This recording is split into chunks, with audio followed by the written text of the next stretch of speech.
Game 4 of the Champions League organised by the Football Federation of Sri Lanka is about to happen. Saunders taking on Crystal Palace from Gampola, which promises to be a thrilling encounter.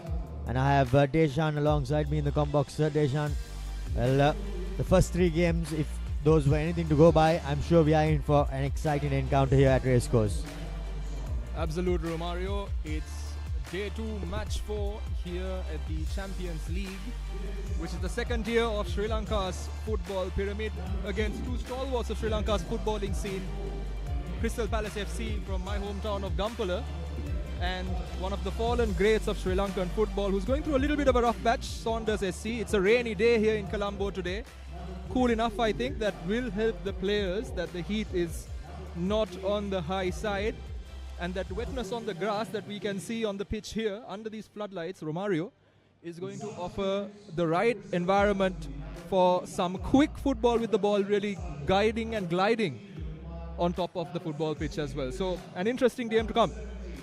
Indeed, the ball will no doubt skid on through this, as this broadcast can be caught on Facebook, the Sri Lanka Football Facebook channel only in Sri Lanka, the Sri Lanka Football YouTube channel, that's too only in Sri Lanka, Supreme TV for the terrestrial, local, and of course the Papare worldwide on the web. So plenty of locations and plenty of platforms rather to catch this live action from the Champions League and domestic football. Well, it's well and truly back, Deshan. Absolutely. And for those of you who are unaware of the format of this tournament, 14 teams will be vying for the Champions League winners' crown this season, with a group stage where the 14 teams will be split into 2 groups of 7. Each group will see each team within those groups play each other. So each team will play 6 matches in this stage, followed by a Super 8 stage where the top 4 teams from each group will advance to the Super 8 round. The bottom 2 teams will go into a relegation round as well and will be relegated to the league below. But the big one, the prize on offer, is for the top 2 teams from the Super 8s who will earn promotion to the Super League for the 2026 season. Indeed, I think that's the pinnacle of domestic football in Sri Lanka, and that's what everyone will be setting their sights on. The Super League, which is scheduled to be played right after this Champions League tournament happens. And we'll all be expecting some exciting football through the next few weeks coming up. Absolutely, as you can hear in the background, the teams have lined up in front of the dugouts here at the Racecourse Stadium, ready to walk out onto the pitch. We've got an 8 p.m. kickoff here.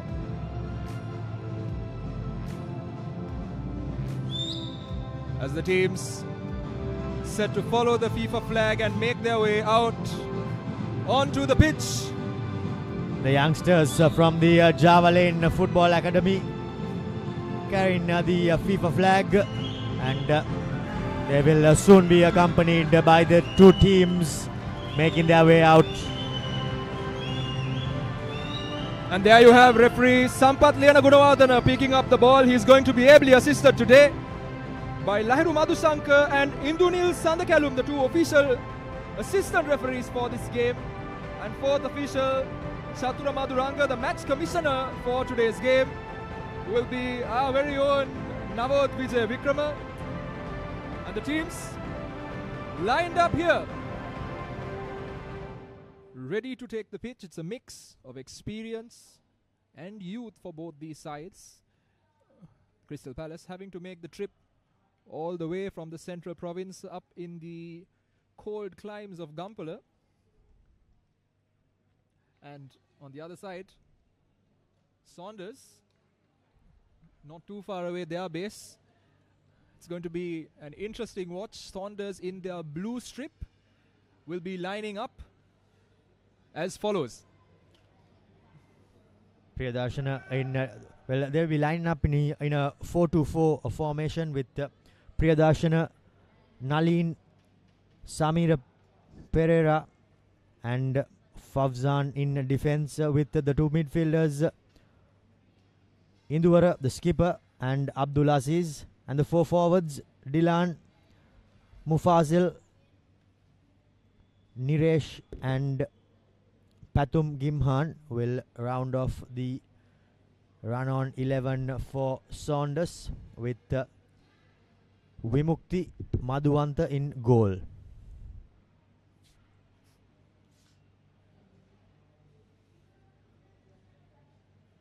The official photograph, the players just preparing themselves for it as we see the Crystal Palace lineup, Deshan. Absolutely. For Crystal Palace, it's going to be Mohamed Riflan in goal. They're going to be playing in a 4-4-2 formation as well. Hemming the defense is going to be Ganesh Rajkumar, Mohamed Shemak, the skipper, and also Hemanta Bandaragoda and Ragaratnam Ajit Kumara in midfield. It's going to be Jayakumar Nirangsan, Mohamed Sajid, Raju Saranraj, and Mohamed Shamil, while Sinarasha Askar will be playing that forward position together with Mohamed Inam. Nalind Konara setting his team up in a 4-4-2 with a heavier midfield, contrary to Saunders' approach where they will be playing with 2 midfielders and 4 forwards. And here's a look at your referees once again. Sampath Lianagunawardena, plenty of experience under his belt, refereeing matches at this level and far above. Ably assisted by Laharu Madhushanka and Indunil Sadakalum, Vichatura Maduranga. That's the 4th official. Plenty of responsibility on the shoulders of Sampath Lianagunawardena, but we all know what an experienced man he is, and he will be thriving under these sort of situations.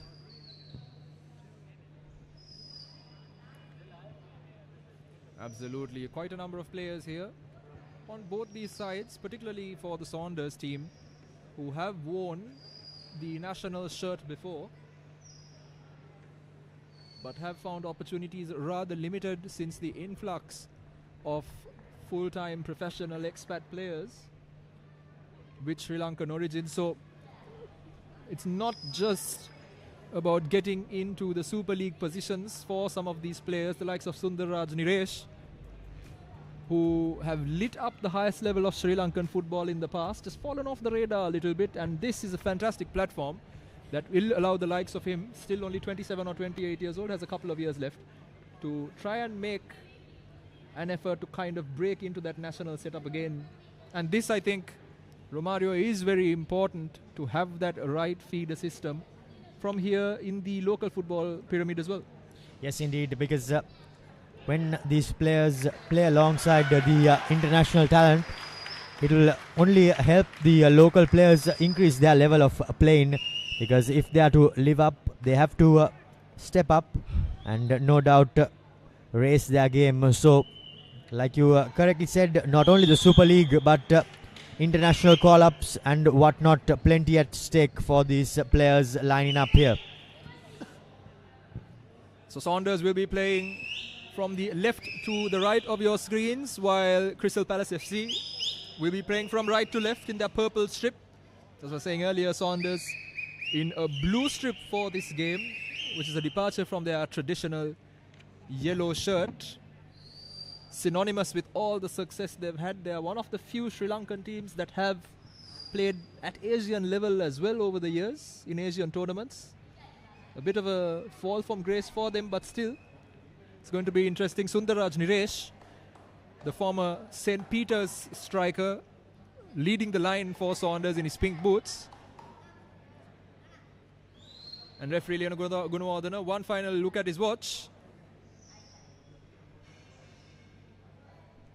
The match will begin in 5, 4, 3, 2, 1. Kick-off! And we are underway here at the Racecourse International Stadium with Saunders kicking things off, but Crystal Palace trying to get a hold of possession. However, as we mentioned, Saunders line up 4-2-4, so forward heavy outfit, but Crystal Palace, well, they'll be looking to control that midfield But couple of heavy touches as all the players just feeling themselves into the game, Deshan.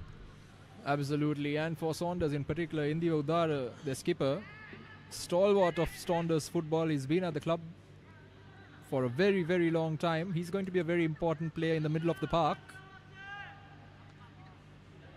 Kind of keeping things moving here as Dilan Kaushalya, unable to keep the ball on the pitch there, just losing track of it, and very early on you can see those signs of the wetness on the pitch causing that ball to move a little bit faster, Romario, and really stop the players from being able to quite accurately judge how fast the ball moves. You saw very early on that touch by Indiva Udara, and then again Dilan Kaushalya on the right side. Not really mistakes that you'll see players of that caliber making, so there will be an acclimatization period for these players.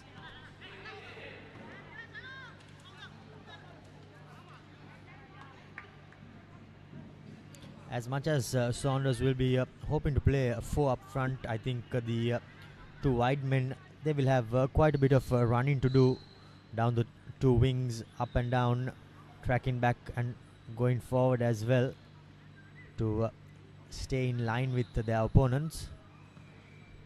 Absolutely, and it is indeed a rather interesting approach, at least on the part of the Saunders management, to play a 4-2-4 formation rather, because what it does is it leaves a gaping hole on either flank of the middle of the park, and I think the closest thing you have to a 4-2-4 is a 3-5-2, but a 3-5-2 does not look at pushing the wide players absolutely in front. They look at wide players primarily as a part of the defense, but playing a wing back role where they contribute to the attack. So it's going to take some time, but we'll have to wait and see whether in fact this is a workable formation or if there will have to be some changes. So far it looks like they've committed to the 4 players at the front and the 2 midfielders held by the skipper, and this is what it can do when it's worked correctly. Dilan Kaushalya puts the ball into the box. Great and touch.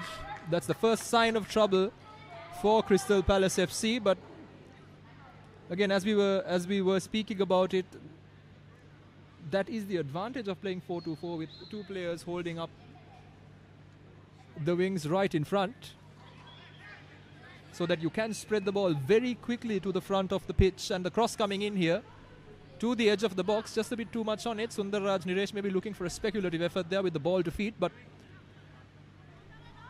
we'll have to wait and see how this plays out, because Crystal Palace is playing a traditional 4-4-2. Yes, I think that's a go-to formation for the local coaches, and that's what they all deploy even in the school ranks, school levels as well.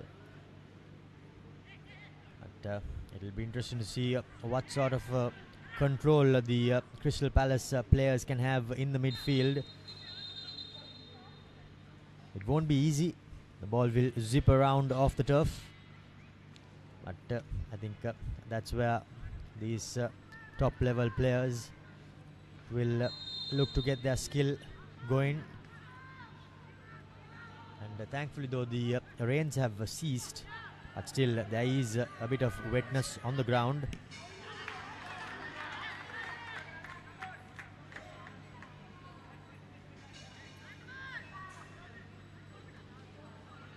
Neither team though really troubling the defense of their opponents 5 minutes into the game.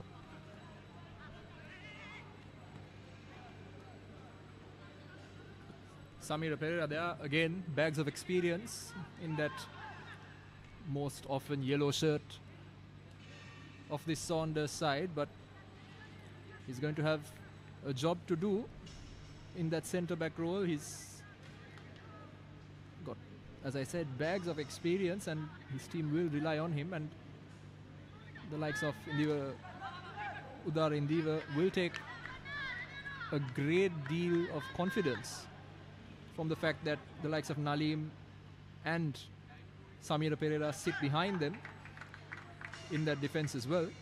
So in the number 10 jumper as well. You don't see that too often. It's not very much. You don't see that number coming goal side of the midfield very often, but goes on to emphasize how much of an important player he is for this Saunders side. As Indiva Udara once again looking at penetrating the defense, he very nearly finds Niresh Sundaraj, but I think Niresh just caught on that occasion as well. Little stomp on the boot, but he's okay and he's good to go. Just a quick look at that one again. Yes, I think just trying to get to the ball. Hemantha Bandaragoda, another player with plenty of experience at this level, just catching Niresh and stopping himself from coming through the attacker. But the referee sees a foul and we play on, and very nearly Jayakumar Nirangsan managing to break away. We've not seen any attacking play yet from Crystal Palace FC.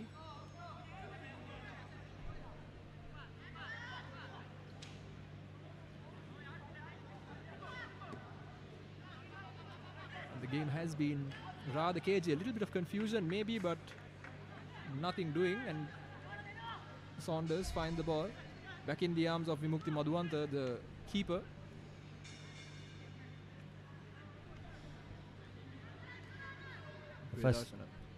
The first game of the day saw 6 goals being put past SLTB.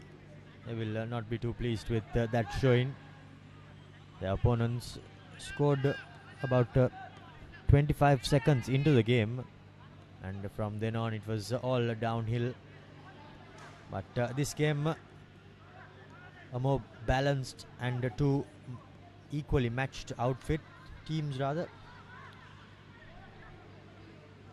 Crystal Palace may have a little bit of the edge, but Saunders, a local giant, as we said earlier, trying to stamp their authority again in this local circuit. As Niresh trying to make something out of every given opportunity.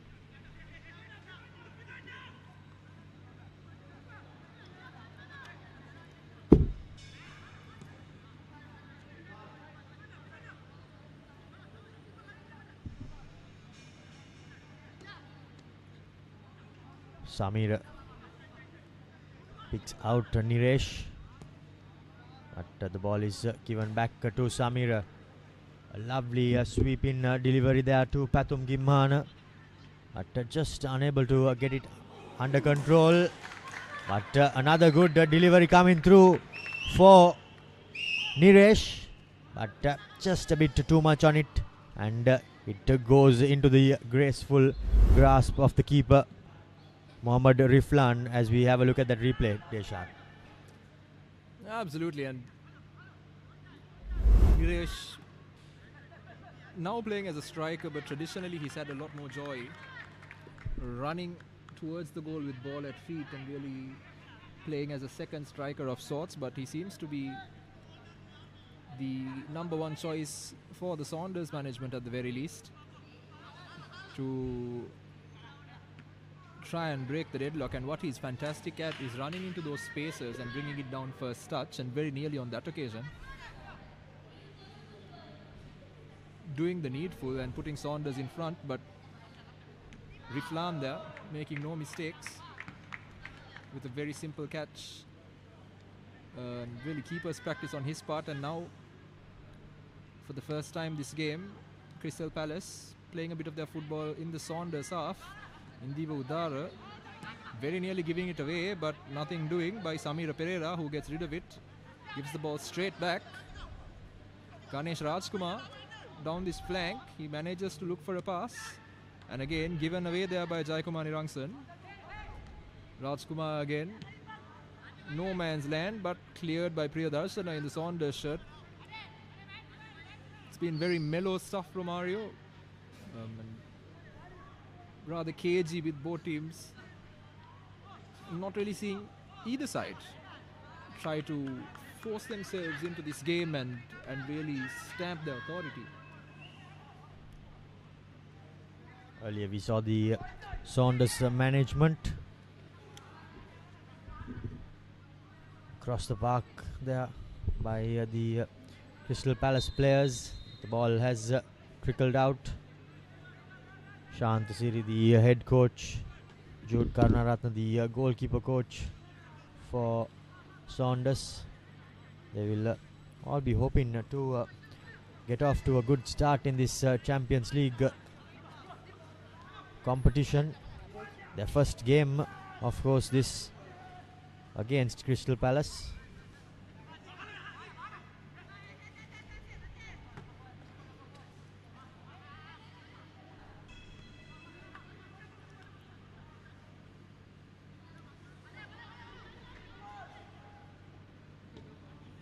Taking no risks there. The right back clearing his lines. Saluti Nagaratna, Majid Kumar not really taking any chances, and once again going into that tackle hard again there by Crystal Palace defense, and the referee not very pleased with that one.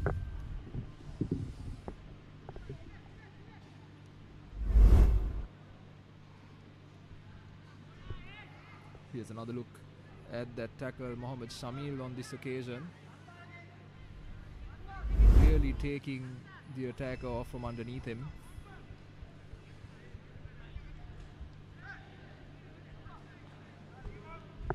Potentially a change in who's taking this corner kick. I think Sundarraj Niresh. No, there's two balls on the pitch, but Sundarraj Niresh now.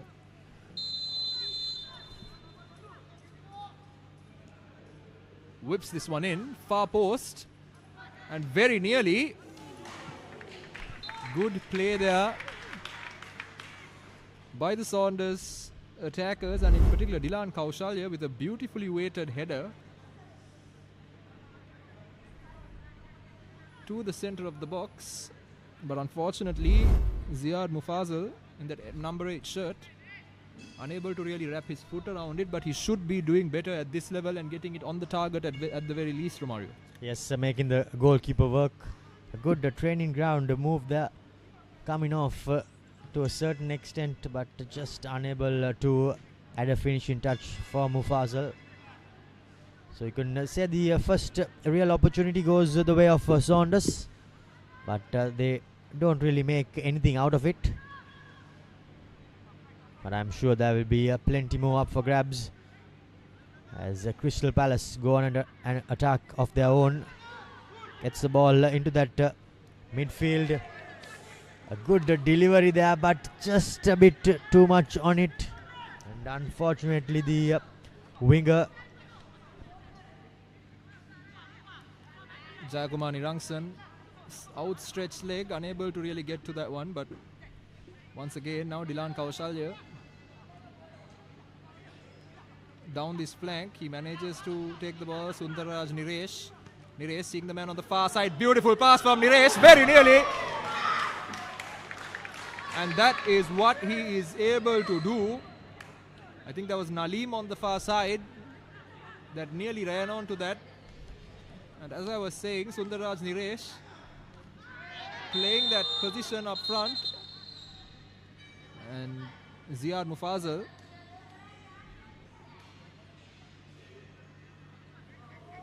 seeing himself fouled there. Mohammed Shamil, he's been in the thick of things. Just another look at that beautiful pass there by Sundarraj Niresh with the right type of top spin on it. Apologies there, was Pathum Gimhan who's playing on that left side. But Sundarraj Niresh, as I was saying, Romario, that's where he's good at. Not with his back to goal, but rather with some space to run into and orchestrating that play from the middle of the park. Yes, as we have a look at that replay of the foul there. Mufasal cutting back inside and gets fouled by the Crystal Palace player. Now the Saunders players lining up. Bit of a dummy at Niresh. Unable to go over the wall. Goes straight into it. Again, very unnecessary there from Mohammed Shamil. He's had a few talkings through from the referee, and I think that's his last warning. Just trying to get under the skin of his opponents and make the attackers felt known that he's there. And now this time the Crystal Palace player, he is fouled. Samir Pereira knew exactly what he was doing there. Just to stop the momentum. But also you could say that it's a bit of a silly foul there because he's in his opponent's half. Absolutely, and Saunders was going nowhere at that point. Back turn to the goal, and why do you really have to get so close? Well, I don't really understand why.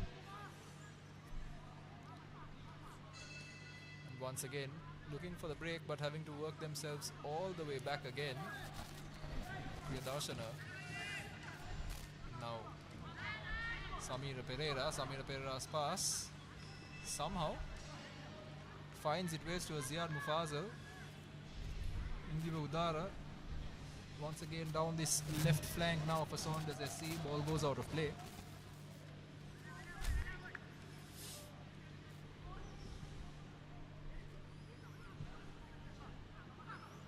Saunders players, Mufasal getting a bit more possession, as Crystal Palace have not really been able to get going, unable to string a few passes together. Bit of pressure coming through, but still nothing really on. Now Niresh, a bit more central this time, gives it out to the number 7 Dilal, as he floats one in, but some good defensive work there by the skipper Shemak of Crystal Palace, and he somehow manages to get his head on that and put it towards safety. But still Saunders will be applying pressure.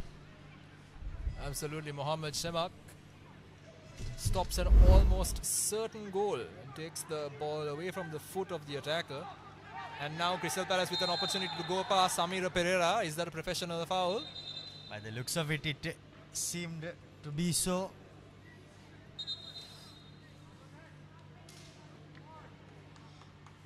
And you can see the experience of the man. He knows that it's coming. He goes as far as possible from the referee, but Sampath Taliyana Gunawardena calls him, and yellow card of this game.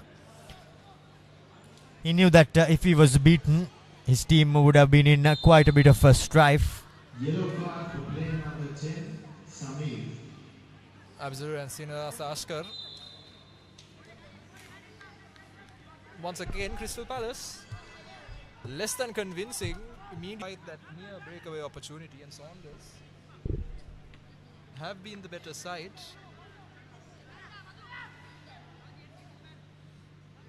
It's Nalim here with the throw in. Raj Niresh all the way in the middle of the park now.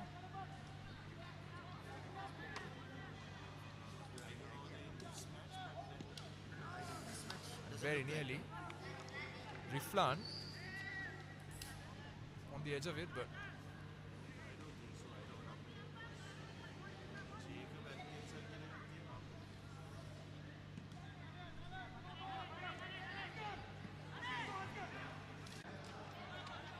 and just lacking that turn of pace to get past Hemantha Bandaragoda, but Hemantha Bandaragoda too, a veteran, managing to hold his own. And the ball sent to the middle of, very nearly. Saunders with an opportunity. Can they shoot?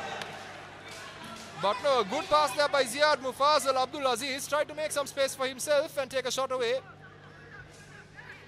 Indiva Udara now. And Sundar Raj Niresh lets it roll on. Dilan Kaushalya. And once again looking for some support, but the effort skied on this occasion. A quick corner taken, and very well indeed.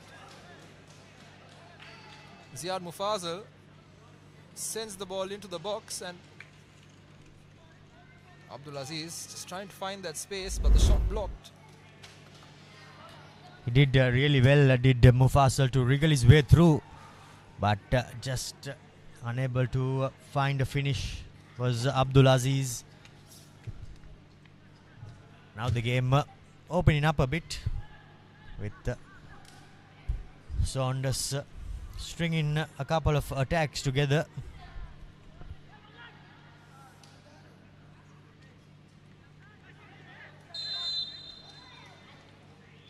Handball this time in favour of Crystal Palace. The call goes.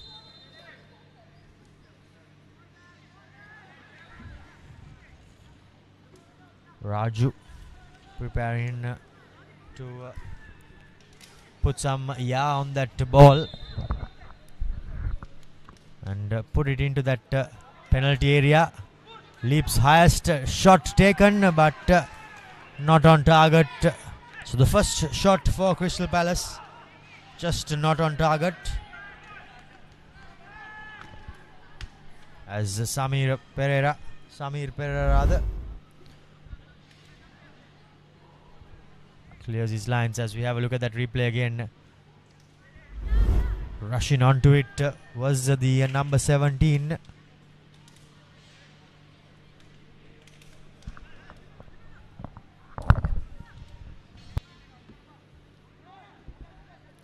Once again, working back all the way, slowly moving phasers up the pitch. Dilan Kaushalya just lacking that turn of play, that turn of pace that he used to when he was a bit younger. And a throw in now to Crystal Palace in what's been a very mundane first 23-25 minutes.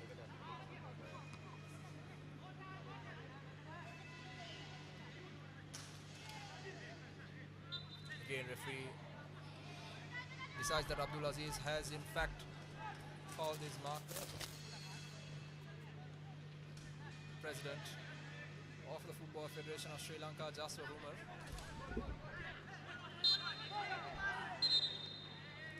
Referee bringing the play back for the foul by Nalim.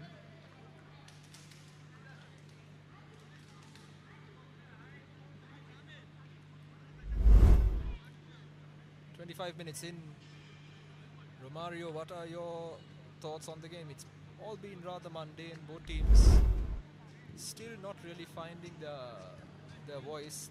Both teams not really finding their way in this game yet, despite the one or two moments you've seen from Saunders, who are both also rather wasteful in terms of how they utilize those opportunities.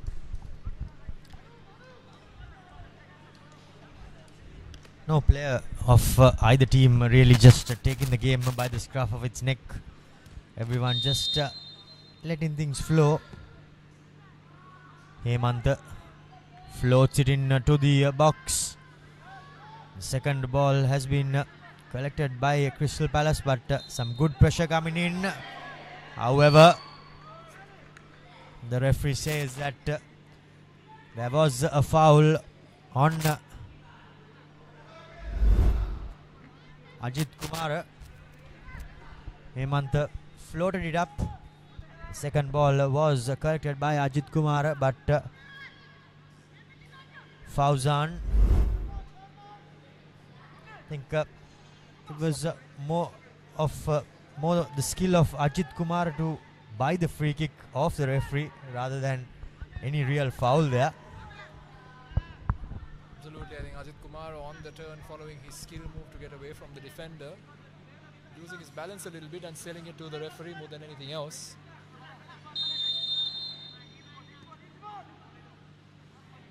And a wasteful effort by Crystal Palace FC again. Saunders SC won't complain. They're happy to take their time. They're happy to play out the back. Dilan Kaushalya, Sundarraj Niresh. Niresh looking for the through pass, and he finds his man beautifully. Ziad Mufazel unable to hold on to it, and the ball turned over to Crystal Palace FC immediately. Wobbly old pass there towards Shemak, but he takes no risks and hoofs it out of the field of play. Long throw coming in to the box, and the ball has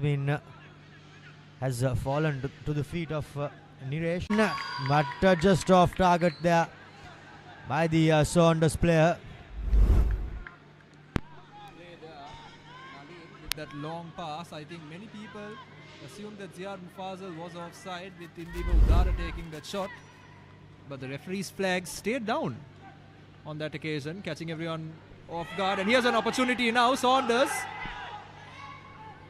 looking for the foul. The referee deeming it way too soft. Here's yet another look. Just on the break on that occasion, but nothing doing. Inam was the player coming back in defense. A good pass there, a good through ball there for the Saunders player, but just bullied off it. Niresh trying to send his forward through again, but to no avail. And for the on the third time of asking as well, Saunders. This time a bit too much on that through pass. So now they seem to be finding their footing and applying a bit of pressure on the defensive line of Crystal Palace.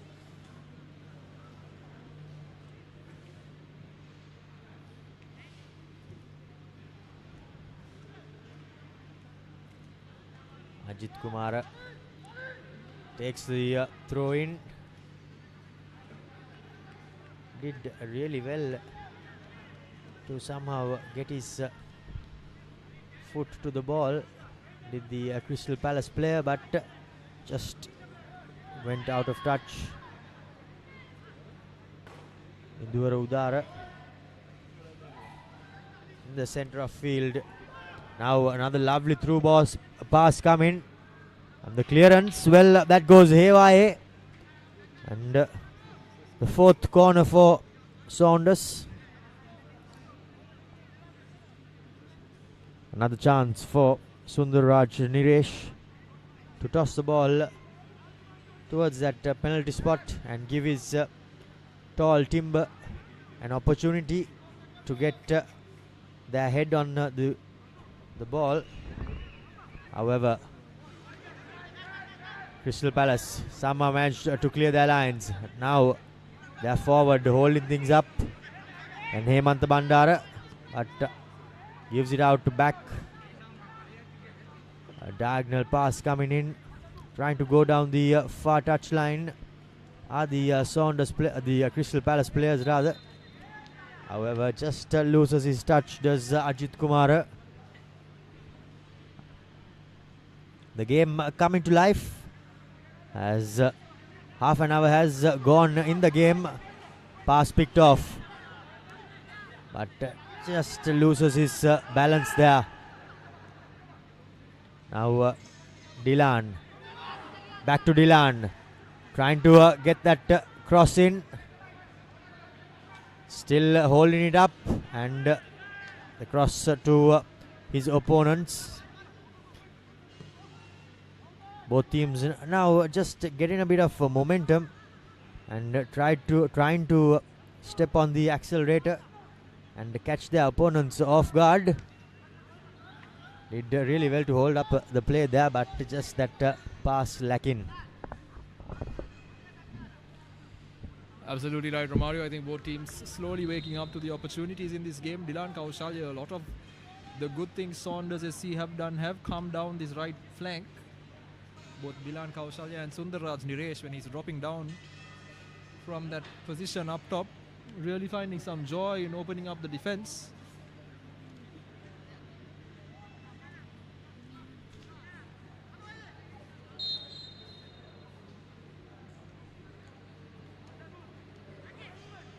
Playing it short is the goalkeeper Riflan from Saunders.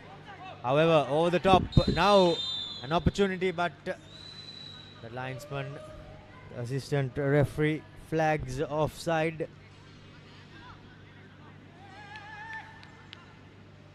Danger signs for Saunders, seeming to be caught off guard, but just not curving his run enough there. was Raju.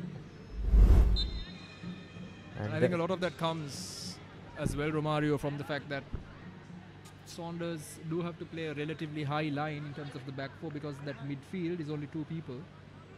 And they have to keep things compact, and as a result, what that does is it leaves a lot of space behind the centre backs. And you can see Samira Pereira almost pushing his defender forward to maintain that compactness, which in turn leaves that space, which Crystal Palace seem to have identified, and they're looking to kind of take advantage of.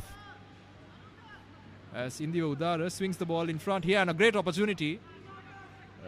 The best corner we've seen so far. Referee says nothing doing, but the decision, Romario, I'll come back to you to seek an opinion, but the throw-in being won by Crystal Palace FC, and I think Crystal Palace got away with one in what would have been a free kick in a very dangerous area. And now the Saunders players just retaliating and trying to take things into their own hands. Mufasal, that is, doesn't really need to go into that sort of challenge. Hemant Bandaragoda floats the ball up. The second ball won by the Saunders player. But now a through pass coming in. But a tame effort there by the winger.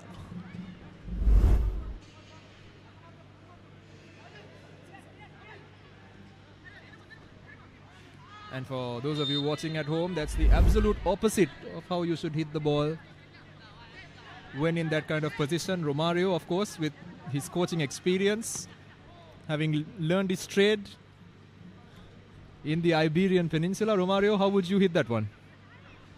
Should have just tried to wrap his foot around it. But Raju thought better off, but unfortunately did not really come off for him.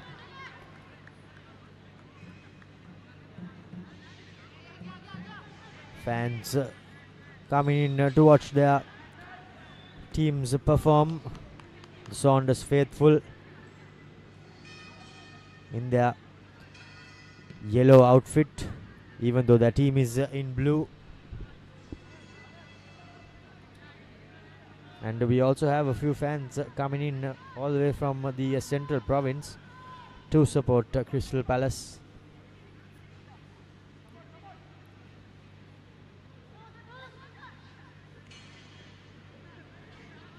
Raju again just losing control of that pass. A heavy touch. Sampath puts it through the center. Mufasal now linking up well, but just losing out at the last moment. Here's an opportunity, but some good defensive work by the Crystal Palace player. There were quite a few Saunders attackers there. Unfortunately, though, the ball fell at the feet of their opponents. Absolutely, again, Hemant Bandaragoda, the veteran defender, all that experience coming into play, and for a second there, I'm sure Dilan Kaushalya thought he had that goal offered to him on a plate, but Hemant Bandaragoda, a fantastic example there, Romario, of exactly what to do in that position to get the ball away from play, but also hit it confidently enough to get it away from a potential rebound as well. But has it come at a cost for the Crystal Palace players? Just gingerly getting up to his feet is Ajit Kumara. He seems to be okay. I think just a bit of a hit there, requiring some minor treatment, and cannot begin play until the medical staff get off the pitch.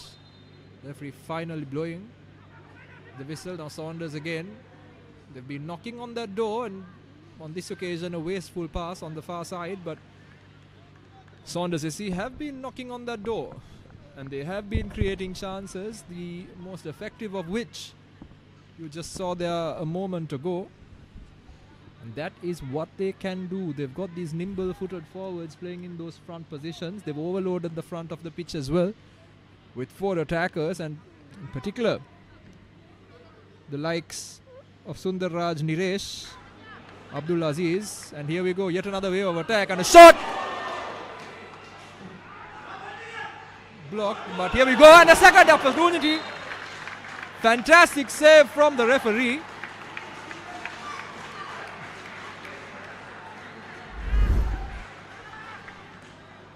And the goalkeeper there, Mohammad Riflan, very nearly sneaking over him from distance, does everything right. And Riflan, beautiful touch, and yet another chance. Riflan scutters that as well. And a shot. Again leading to another corner. This is the most sustained period of pressure that we've seen from the Saunders.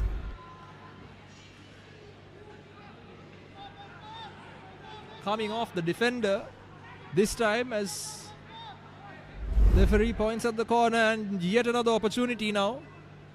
Whips this one in, and oh, he does everything right except get that to hit the back of the net. 2 or 3 yards out. Nalim, I don't know how you can miss that one. Indeed. Saunders relentlessly putting their opponents under pressure. However, Nalin from right in front, he fails to find the back of the net. Certainly, it's harder to miss from that position than it is to score, but Nalim somehow manages to do just that.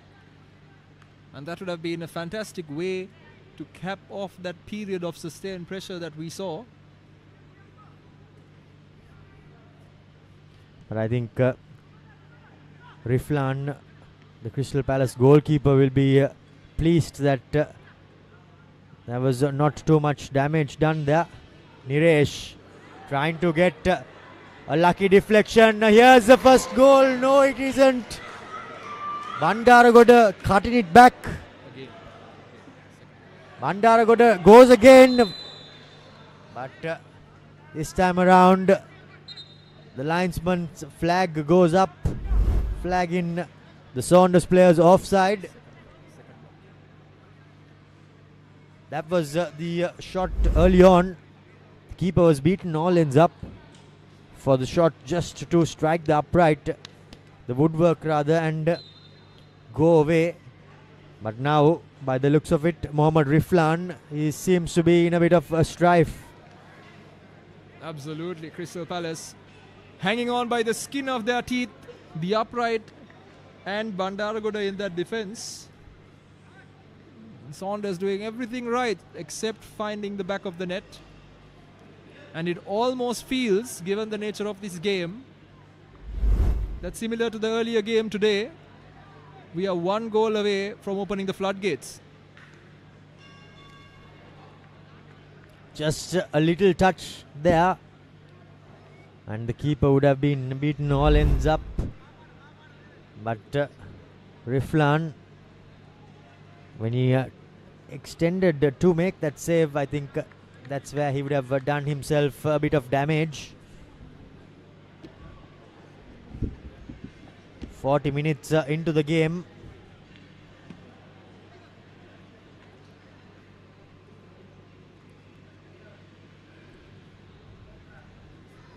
The Crystal Palace players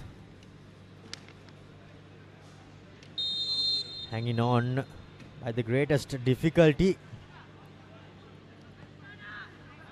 But Riflan is back and he takes the goal kick. Crunching tackle there, coming in by Sundar Raj, Niresh. So Romario, as we conclude upon this half and we go into the last few minutes of this half, what you can see is that the formation of the Saunders side has also changed drastically, and Sundar Raj, Niresh was playing up front, has now slotted into the middle of the park, playing a more midfield role. And in his place, in the number 8 shirt, you saw Mufazal breaking forward, and once again Mufazal on the end of that and trying to carry the ball forward.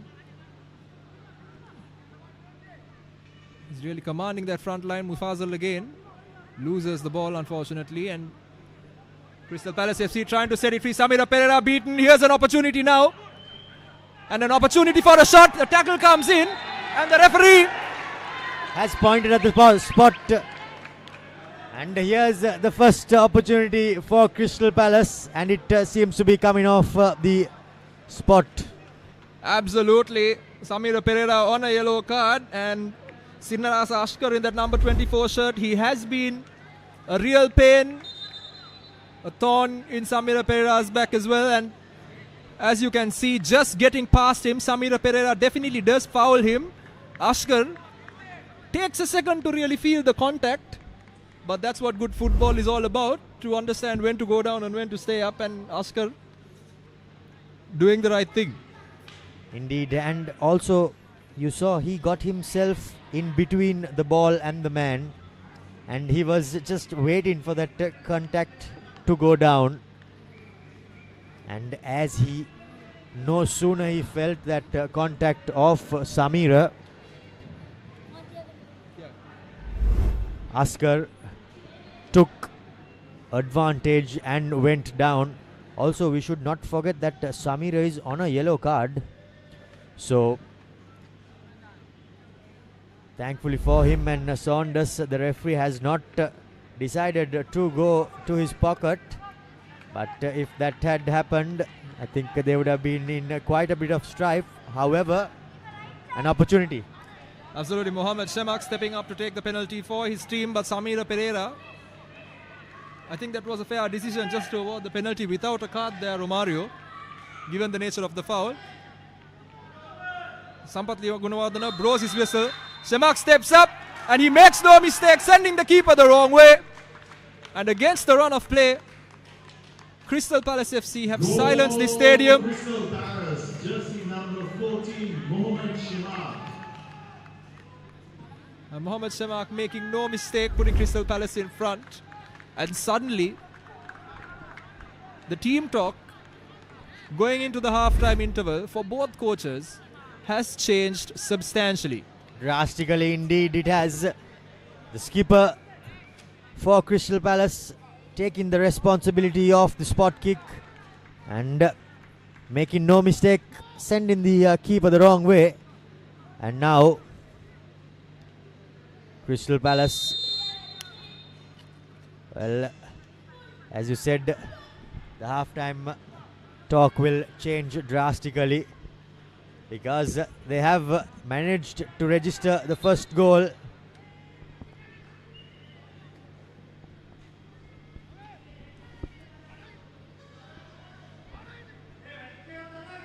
As we see the fourth official raising his board for 4 minutes of added time at the end of this first 45.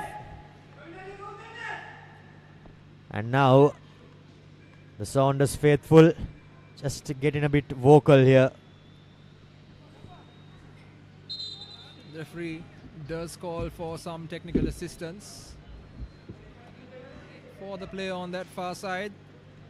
Fourth official Satura Maduranga off your screens here, urging the Crystal Palace bench to get some support across as soon as possible.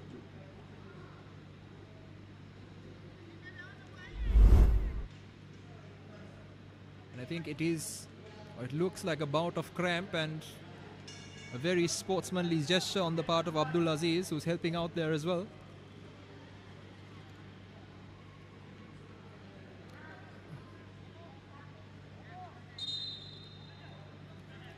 And that's not what you like to see. Romario, referee Sampath Gunawardena has now indicated the want for a stretcher, and looks like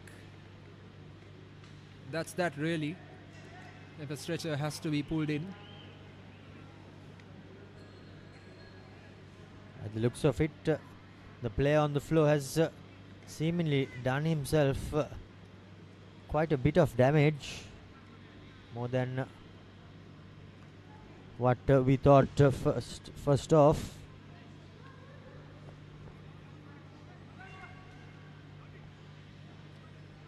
And he's been stretchered off. Two football legends in Sri Lanka on the far side of your screens there. Dudley Sainwall and Sampath Pereira. Mr. Sainwall, of course, formerly captaining the national team as well. Plying his trade across a number of clubs here in the country.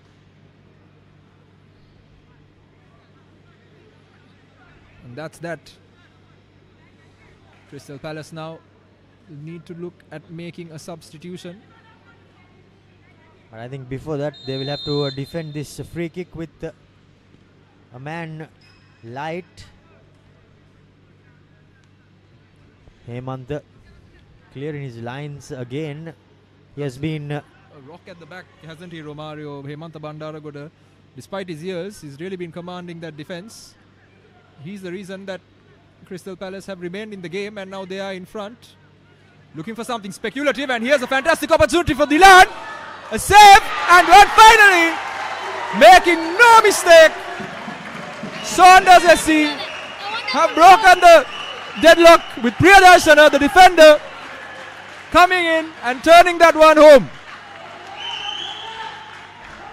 drawing level. 3 minutes into this injury time. Another Hail Mary sort of Darshana. He couldn't have missed from there, Deshan, could he? Absolutely, Priyadarshana not making the error Nali made and scoring from a yard out. Dilan Kaushalya, his first effort. Very well saved there. Dilan hoists it in. A good collection there by Riflan. He had to go for the second time. And the clock suggests that time is up, referee. Sampath having a look at his watch as well, Romario, and look at his watch as well, Romario, and looks like that's it. Looks like that's it. Just playing a bit longer because that injury happened. Playing a bit longer because that injury happened after the fourth official raised his board. But that's that. The end of this first half. It did take us some time to get going, but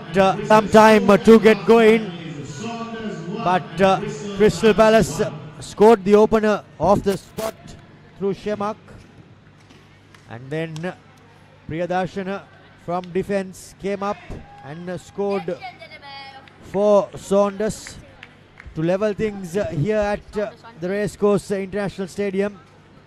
And as we go into half time, there is nothing to separate the two teams, with Saunders and Crystal Palace going in with 1 goal apiece.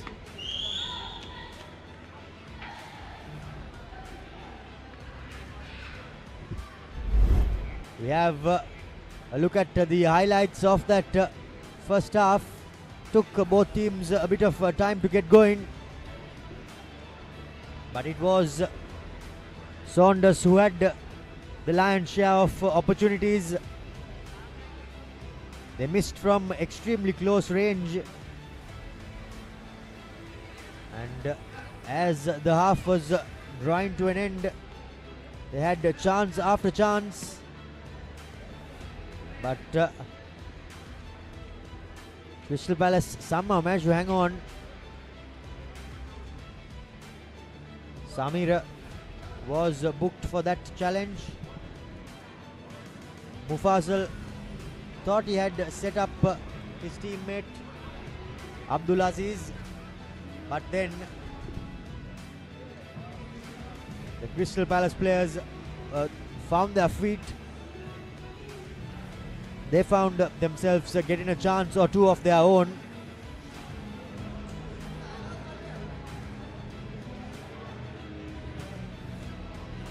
Hemant clearing the lines of Crystal Palace not once not twice but 3 times. Riflan too called into action.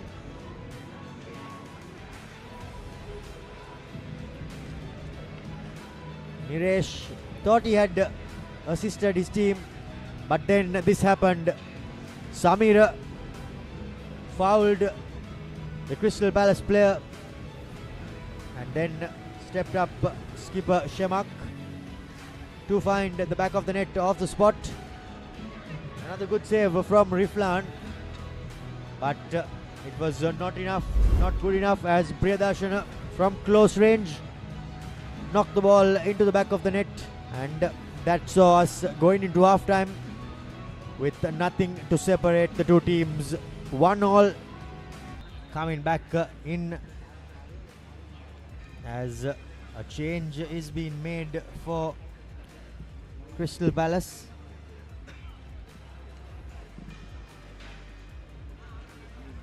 Jersey number 8 in and 4 out for Crystal Palace.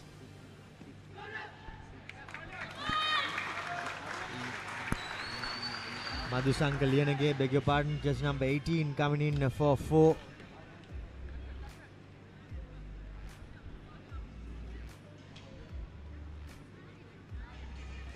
As they have rung the changes, have Crystal Palace, and they will be hoping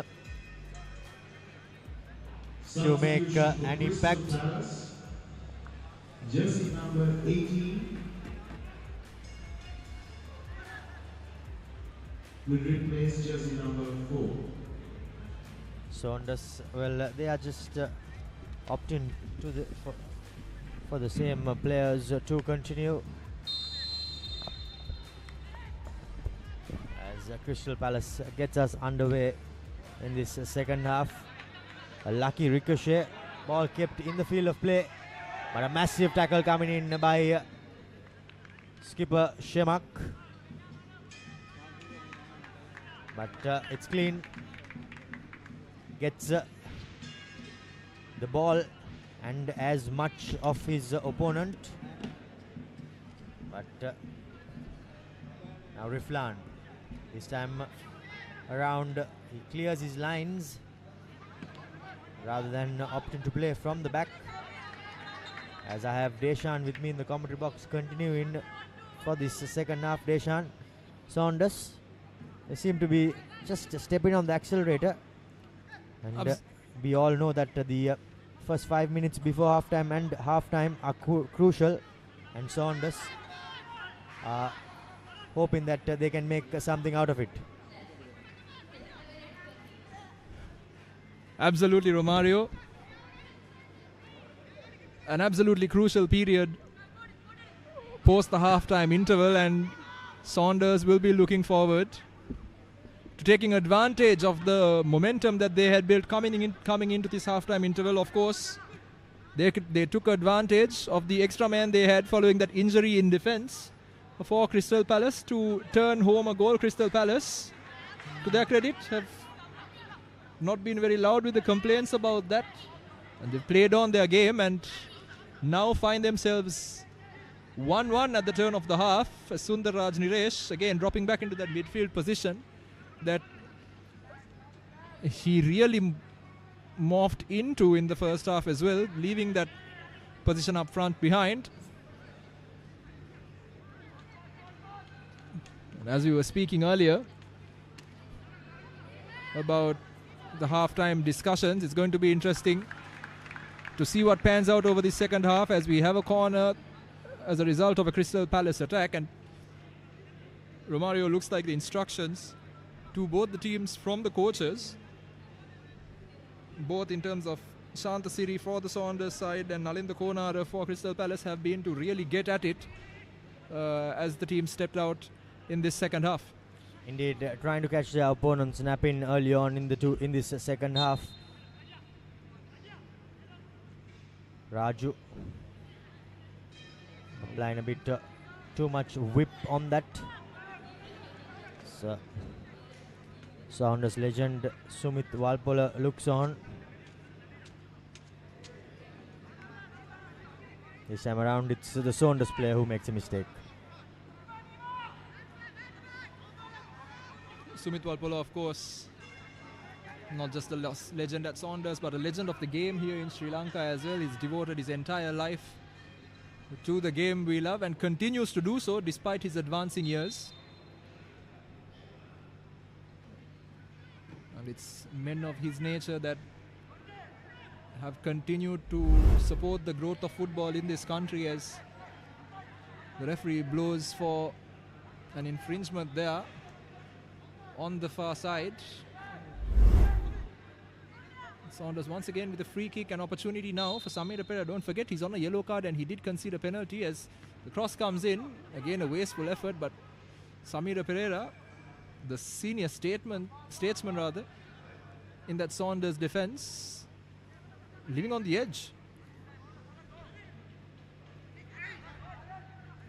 Pocket picked by the Saunders players, as they seem to be committing a few more bodies forward, but Niresh has been brought down. Saranraj there with the foul. The midfielder Sundarraj Niresh. We were discussing earlier, Romario, whether it was the right decision to put Niresh up front for this game, but what we have seen over the course of the last 40 minutes or so of this game is that he's really settled into that space between the midfield and the attack and really driving the attack forward for Saunders. Pulling the strings for his outfit. Samir not too happy with the ball advancing. Drives straight into the wall. Trying to run down the near touchline, but they have been dispossessed. Now, a good ball by Ashkar. Beg your pardon, to Ashkar. But nothing really on. Ashkar trying to go down the line. Cutting back, but to no one in specific.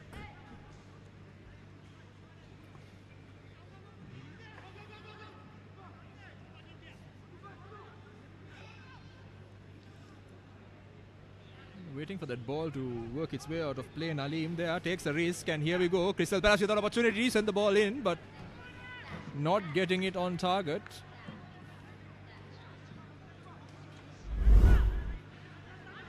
Bit of a speculative effort there from distance.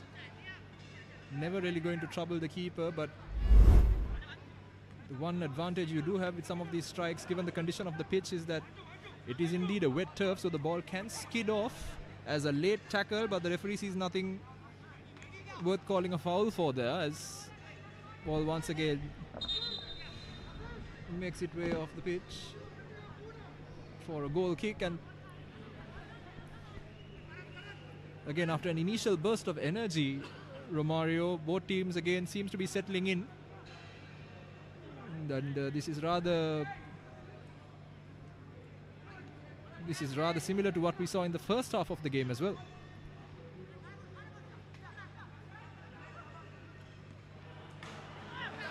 Good through pass coming in. Now the number 9. Oh dear. Just not connecting with his left foot. Trying to get the cross in. Correct idea, but just lacking execution. Pathum Gimhan there with acres of space, plenty of time to make a decision, and you really expect someone of his level to be doing better there. But I think what did happen there, Romario, is too busy looking at the man and the run he was making that he couldn't quite look down to see if the ball was travelling at the same pace, and looking rather silly there, but he had the right idea, just the execution that was the problem.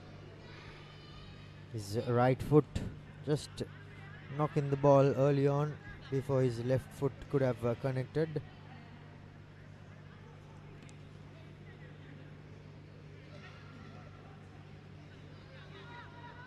Saunders players trying to sneak through in an attack, but they have been dispossessed. However, They regain position. The cross coming in. A second opportunity. This time around he makes good contact. Gets a cutback. But unable to find a teammate. Here comes the through ball. A good delivery there, but boy, oh boy. Straight away the referee has decided that he's sending off the Saunders player, and now things will no doubt go from bad to worse. Straight away the referee didn't think twice. The Saunders defender Priyadarshana, here you go, a high foot coming in, and he virtually takes out the Red card for Saunders. goalkeeper. Jersey number 3, Priyadarshana. And now Saunders find themselves in a massive spot of bother.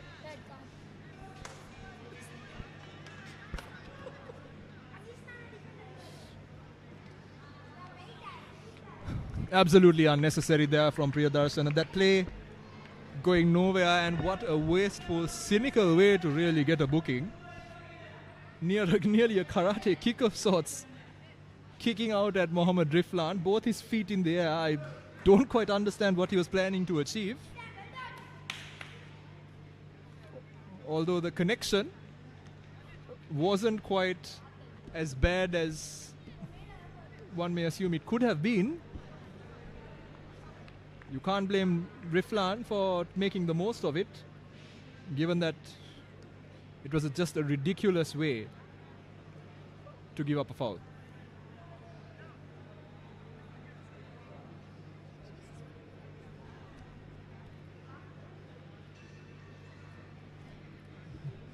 And Riflan seems to be good to go, and we have yet another look. Sundaraj Niresh, it was a beautiful pass, just a yard too much on it, and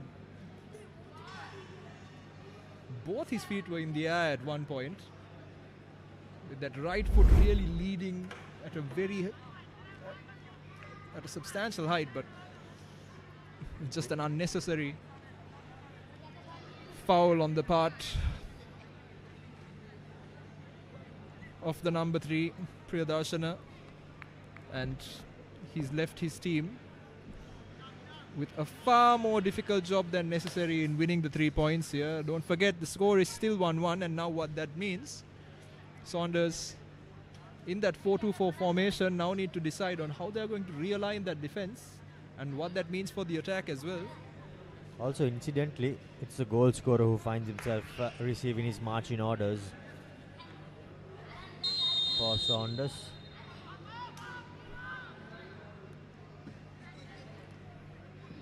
Now, Crystal Palace, they will surely be licking their lips. A man to the good. Shot coming in, but a tame effort. Drifts wide and trickles out of play.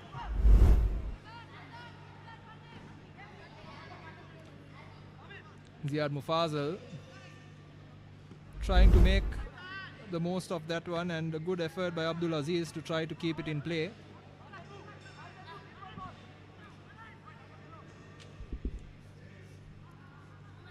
Let's not forget that the other man playing that centre back position for Saunders SC, Samira Pera, is also on a booking, and a foul that led to a penalty following that booking, so he's also potentially one clear-cut foul away from another yellow card himself, Romario.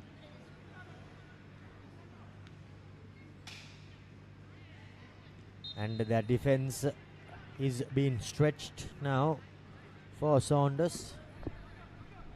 All of their substitutes are busy warming up behind the Crystal Palace goal. I think it'll be just a matter of time before a substitute comes on. But who will be sacrificed is a question.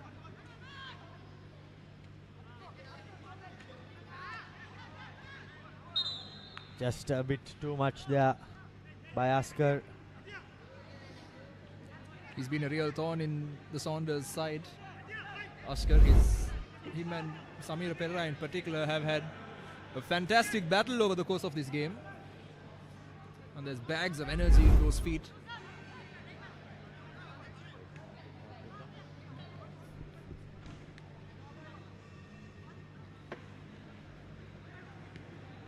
Crystal Palace will be just biding their time. Askar receives it over the defensive line. Good press coming in by the Saunders players, and they win the throw-in. Mufasal trying to pick out that man on the far side, but just a bit not enough. Good caution shown there by Raju. However, the ball changes hands. Now that was a promising pass there to the foot of Gimhan. Yeah, Saunders, they've not let their attacking laurels rest following that red card either, which is very encouraging. And it's something they'll have to keep up over the course of the next 30 minutes or so, as we close in on the conclusion of the first 15 minutes of this second half. And yet another bout of cramp by the looks of it. I think Mohammad Sajid on this occasion needing a bit of a stretch. And despite the temperature here in Colombo not being at its usual highs, let's not forget that with the rain there is a great deal of humidity in the atmosphere as well, and that does play a part in making these players uncomfortable. At the very least, they don't have to deal with the extreme heat you've seen over the recent times during the daytime, but still it does take a toll on the body.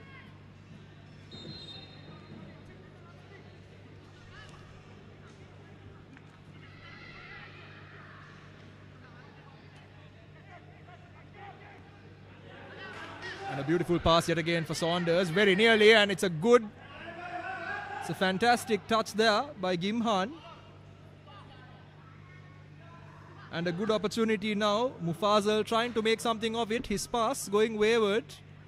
And Crystal Palace now pushing forward. Sundararaj Niresh flailing his arms, and I think rightfully so there, Romario. There was a case for a foul, but the referee said play on. There was no advantage. That was an interesting decision on the part of the officials, but here we are. And now looks like he is bringing it back. And a yellow card potentially. Yes, it is. It's a yellow card for the skipper, Mohammad Shemak.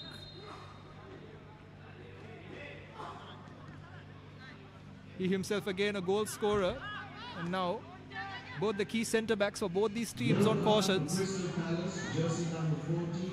And Askar now with an opportunity to get a shot away. Doesn't really get his foot around it.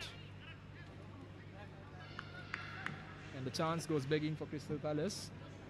And since this, just another look at that foul yet again. Beautiful touch there by Gimhan, and was a dangerous challenge there by Shemak, coming with the leading right foot stud showing. And I think a bit lucky as well not to see anything worse than that, but a yellow card, I feel the right decision from the referee. But Saunders have been the more dominant side attack-wise since the red card as well, as Amira Pereira goes down clutching his shin. The referee initially said play on, but I think a two-man foul there by the centre circle. And referee Sampath Lena Gunawardena bringing play back. I think both players just going hammer and tongs at each other. Samir getting some ice on his shin.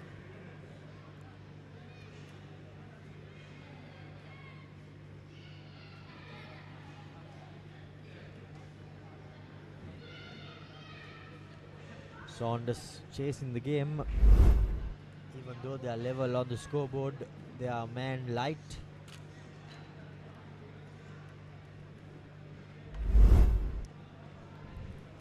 as we have a look at that replay. Both sets of players receiving treatment.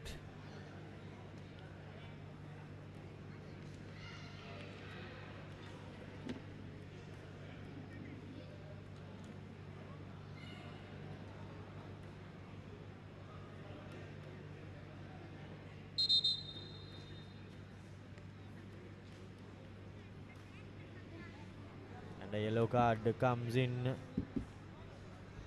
for the Crystal Palace number 8, Sajid.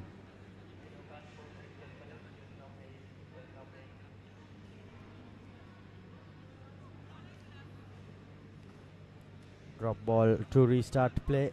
Yellow card for Crystal Palace, jersey number 8, Mohamed Sajid.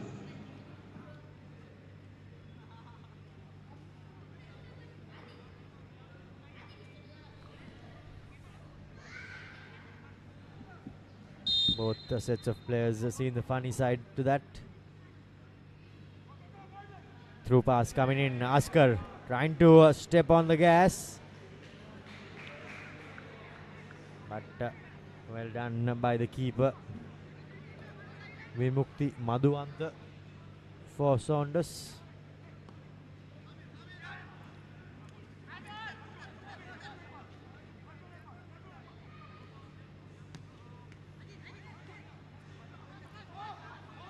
Now an opportunity to swing the ball across the face of goal.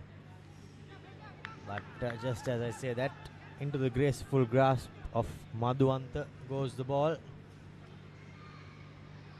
Dilan to Raju as he gets on his bike.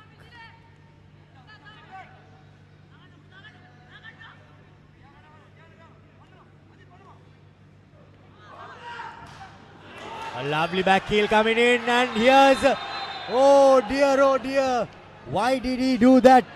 He should have just finished. Instead, he tried to set his teammate up, and a massive opportunity squandered by Pathum Gibman. He did well, gave the pass, received the back heel through Dilan, and tried to set up Mufazal there. But why did he really go to do that? He should have just finished.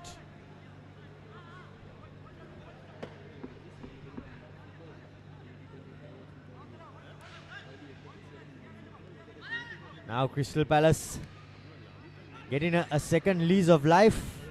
Samir finds Mufazal, goes for the long range shot into the hands of Riflan.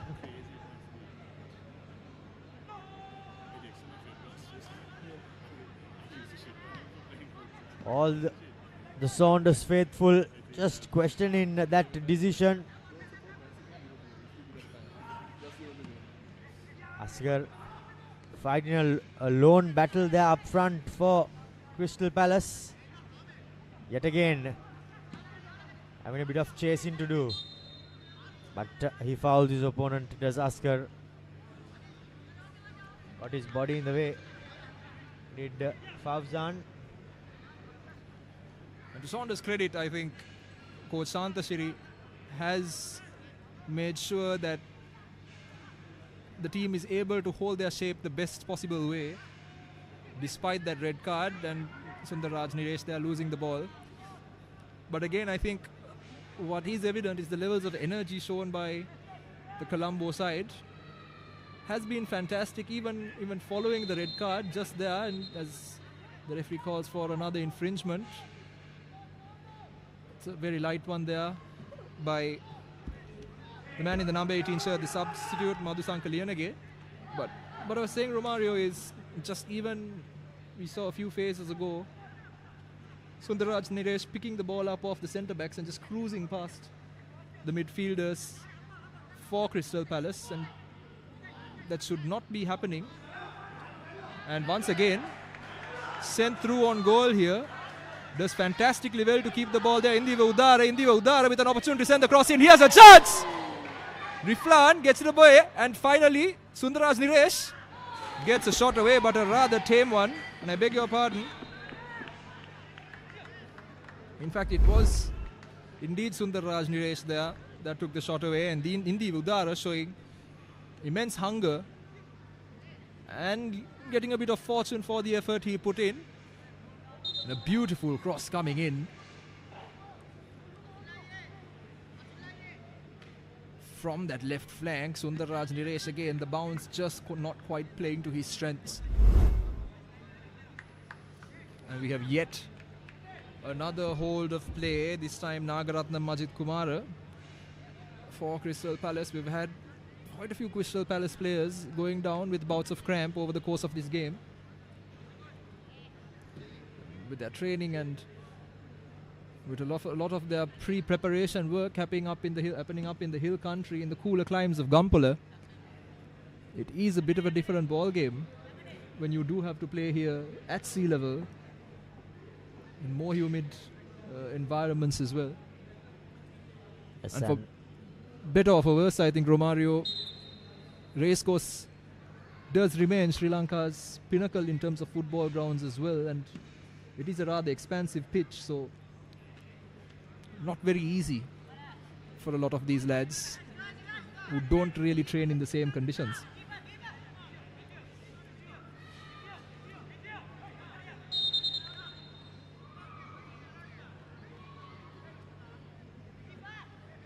Udara, the skipper for Saunders, moments ago showed great hunger there, leading by example. Riflando clearing his lines.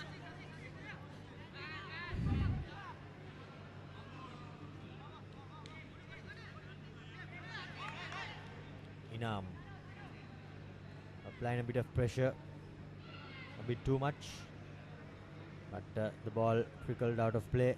Samir gives it out to Niresh. The reverse pass found, but just caught. His jersey was tugged, and that's why the free kick has been awarded. There you go. There you see the replay there. Pathum Gimmana makes that run through, and there you see the jersey being tugged by Hemant. Clearly beaten for pace there, Hemant, but thought better of, and they could maybe exchange jerseys after the game. But now Niresh lining up alongside two teammates.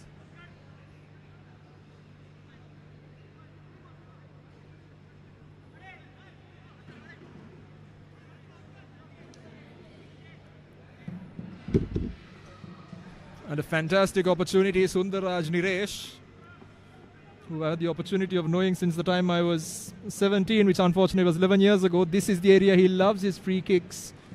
And he'd spend hours after training every day trying to get these in the top corner. So let's see whether this is one of those opportunities that he converts.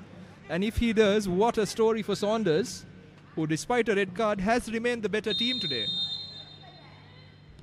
And it is Niresh! Gets it on target, but Riflan gets down well enough. Clears the ball beautifully as well. But stays in the game. He The didn't team from get, Gampala. he didn't get enough contact as he would have liked to and hoped for. But somehow managed to keep it on target, make the goalkeeper work. Thankfully for Riflan and Crystal Palace, the ball did not squirt out.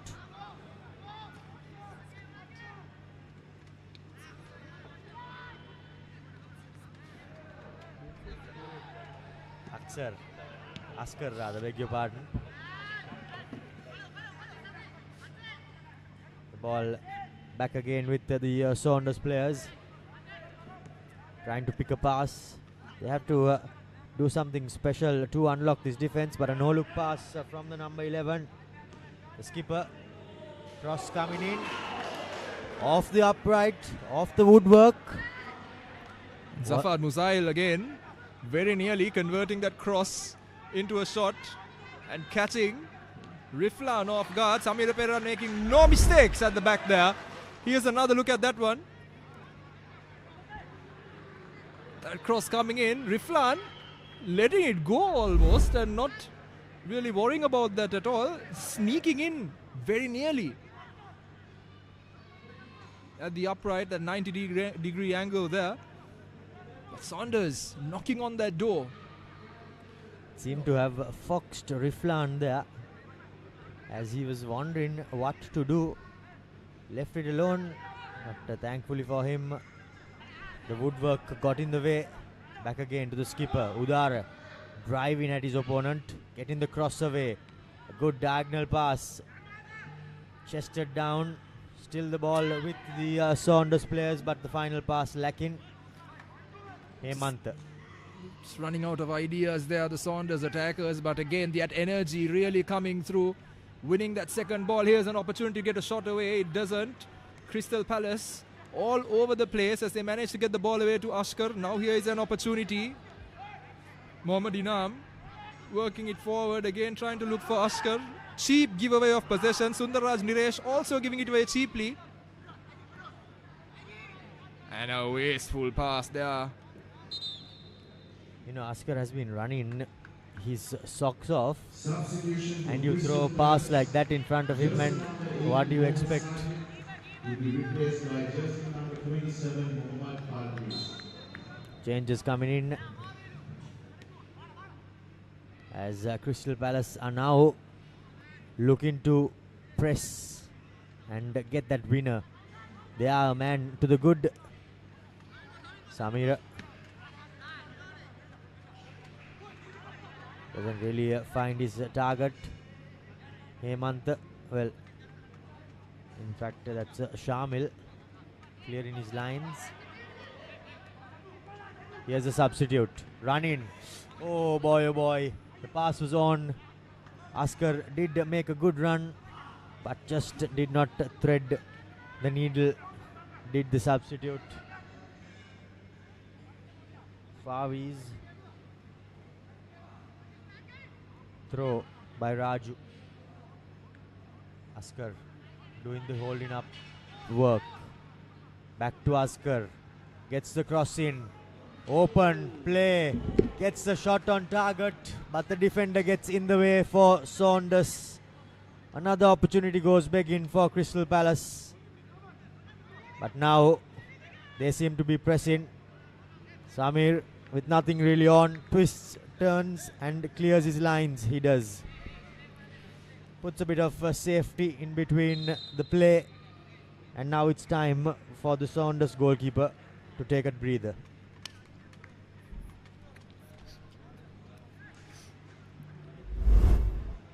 Yeah, Vimukti Madhuanta there, going down after that phase of play. It does his foot in, I think. Yeah, you can see he's having a heavily strapped right knee, and I think it would have twisted. And it looks like that is his evening done. Nalim and the physio both signalling to the bench that potentially either Sandaruan Lakshan or Kalpana Rashmika needs to make their way. And indeed, it looks like Kalpana Rashmika will be coming on in place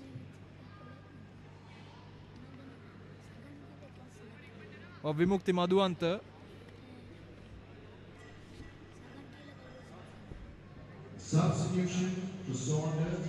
Play number 7. And Kalpana Rashmika now Vimukta Madhuanta will be coming on for the injured Vimukta Madhuanta. He has 13 minutes during which he has to hold fort. It's never easy coming on as a keeper mid-game, especially with a sudden injury, because it does require a good rhythm being the guardian of the back of the net, and it's never easy. You know what I also can't understand is that a player carrying an injury can never give his 100% towards the team. Absolutely. And why would you want to start him? He may be the best player, but if you are injured, mate, you are not fit enough to start, nor to give your 100% towards the team. So you'd rather give a fitter player even if he's a bit better than you, the non-fit player, the opportunity to perform. A good pass coming in. And Indiva Udara here with an opportunity to get the ball into the box. And what a challenge there. Coming in from Crystal Palace. Absolutely fair in terms of the rules of the game, but just the sheer impact of that challenge. Catching Indiva Udara, the Saunders skipper, and he seems to have taken a bit of a hit there, and he seems to be okay. He's trying to cut inside. Just then, very nearly, and a wasteful one there. Just on your screens, you can see again the confirmation of that change. Kalpana Rashmika coming on for Vimukti Madhuanta, wearing that number 25 shirt, and it's still 1-1 here at the racecourse grounds as we approach the 79th minute of this game. Just 11 minutes plus added time left. I'm sure there'll be a good chunk of added time. Deshan. Here's a skipper, turn in, run in towards goal. Gets the cross away, but does not beat his opposite number, Shimak. And Sundarraj Niresh there again with the fancy footwork, manages the little nutmeg, gets caught in the process. Both players going down, but I think Sampath Lenu Gunawardena with the whistle has already made the decision, and a beautiful little nutmeg there by Sundarraj Niresh and a late challenge.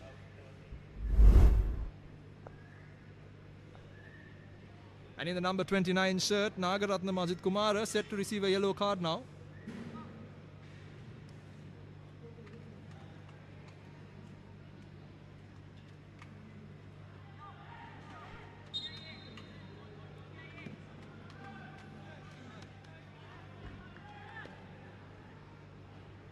And yes, it is, and Nagaratna Majid Kumara just signalling there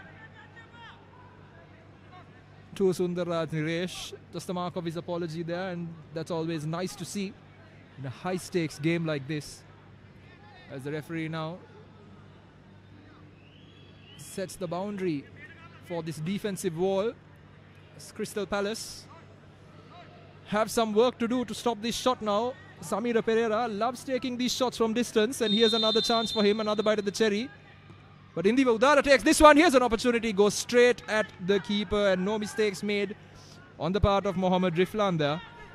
Counts as a shot on target, but just straight at the goalkeeper. Absolutely keeping practice for the Crystal Palace GK, and Nalim couldn't really figure out where that was going, but what a pass there, and here's a fantastic opportunity. The keeper takes him out, but the referee deems it fair play, and that is exactly what it was. I think that was Pathum Gimhan there who gets caught, but fantastic goalkeeping from Mohammad Riflan. Indeed, and Gimhan has been in the wars. I think more than the tackle, the way he landed, I think he got his head squashed in between the floor. But he has been a workhorse, running all night. 81 minutes into the game. Now getting a bit of treatment, a bit of that magic spray and that magic ice. Well, it always does the trick.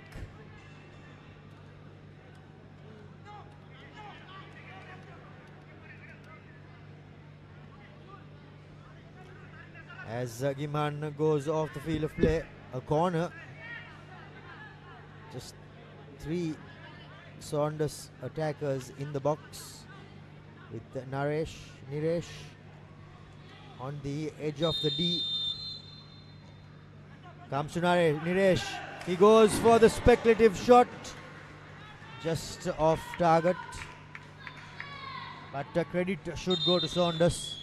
A man down, and they are trying every possible way to unlock this Crystal Palace defense. As a change comes in,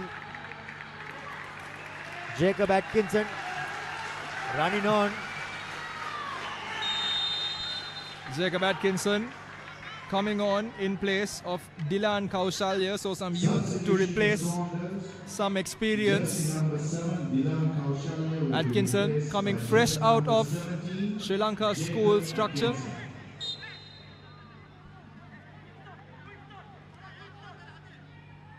A name that fits straight in Sri Lanka's national team, Romario. Indeed it is. A product from Gateway College. His first touch slips while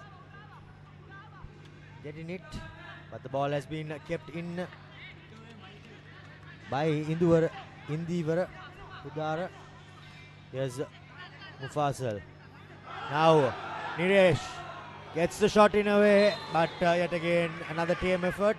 However, wins his team a corner as we see a bit of lightning. Well, we'll be all hoping that it stays away, the rain. Crystal Palace trying to break, unable to do so. Gets the pass away, the second time of asking. Here's Askar. He has been running all evening. Deshan, a workhorse. He has been holding up play with his back towards goal.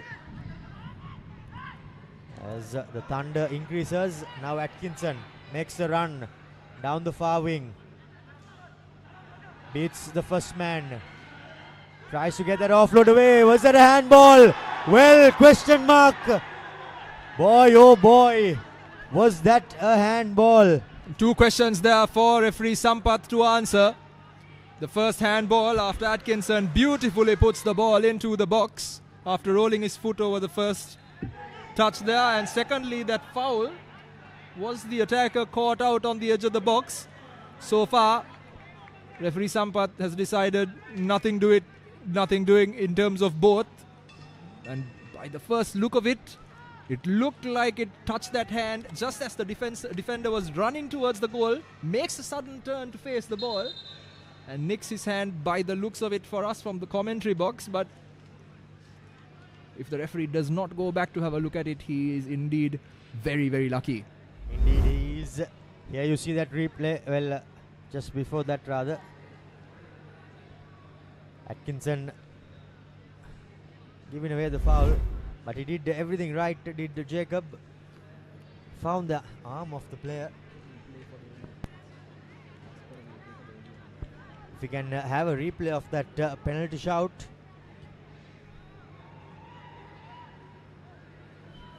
He drove from the right hand touchline towards the box and cut it backwards, and the arm of the defender, it was away from his body, and I think even if the referee had given that penalty, I don't think the Crystal Palace players would have had too many complaints. But having said that, the referee hasn't given away that penalty.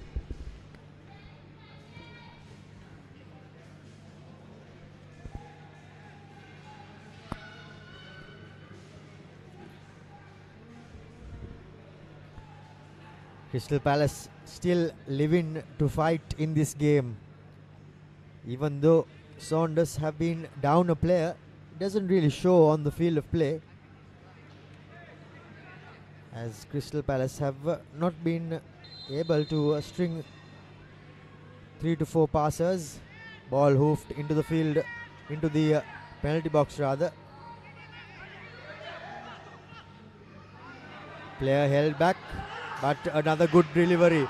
Here's the skipper. Can he get the pass away? Yes, he can. Atkinson trying to get the shot away, but just unable to work the keeper. The Saunders keeper does really well there. Stop the pass, cut back inside, and he did give the pass as well. Jacob Atkinson just unable to beat the man in front of him and get the shot away. Yellow card for Crystal Palace, jersey number 27. And that, of course, was the substitute attacker for Crystal Palace, Mohammad Farweez. Getting that yellow card for that late challenge. Indiva Udara, the skipper for the Colombo lads, has been a live wire throughout this game, and it's been really driving that midfield too for Saunders, as he has all these years. And the referee watches on as this corner kick comes into place. Atkinson trying to take the quick corner, or support the quick corner rather, but nothing doing. We're going to see as we roll into the final minute slowly of normal time. The ball coming in, and an interesting one there, not really close to any of the attackers, and Mohammad Riflan not making a mistake in collecting that one. Well, he had to collect that, Deshan, because if he did not, it would have been curtains. There was a Saunders player behind him. And just as we speak, Romario, we are now in the final minute of normal time here at the racecourse grounds, and wait and see how many minutes of added time there is. We're bound to see a few. Indiva Udara now once again with that beautiful no-look pass. Here's an opportunity to get a cross in for Saunders. Saunders managed to do so, a low cross, but the ball worked out of play. Mohammad Fauzan. Saunders, their machine seems to be still going, even though they are playing with 9. Absolutely, Ray Soundaraj. And what a touch there. Great opportunity. Just crowded out there. Did everything right. Got the shot away as well, but just crowded out by the players, by the defensive players of Crystal Palace. Now he seems to be cramping up. Has been running all evening.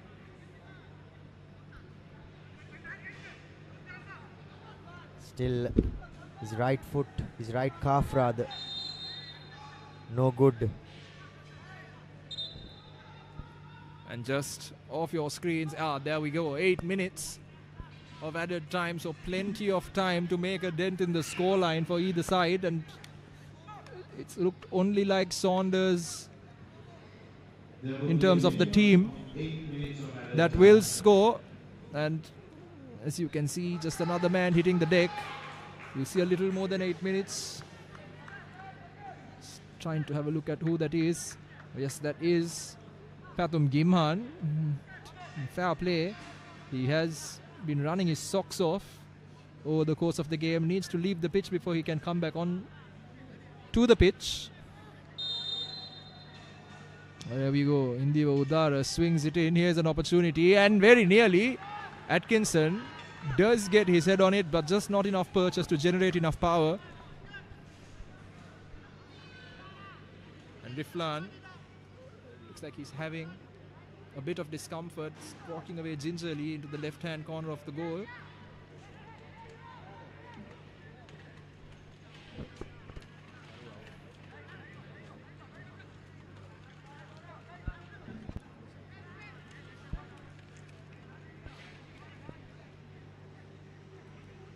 Once again, now looking for Jacob Atkinson. Sundarraj Niresh sees the ball flash past him. And here's an opportunity now for Askar. Askar, can he make it? Another one. Very, very nearly. And that's what he's absolutely brilliant at doing.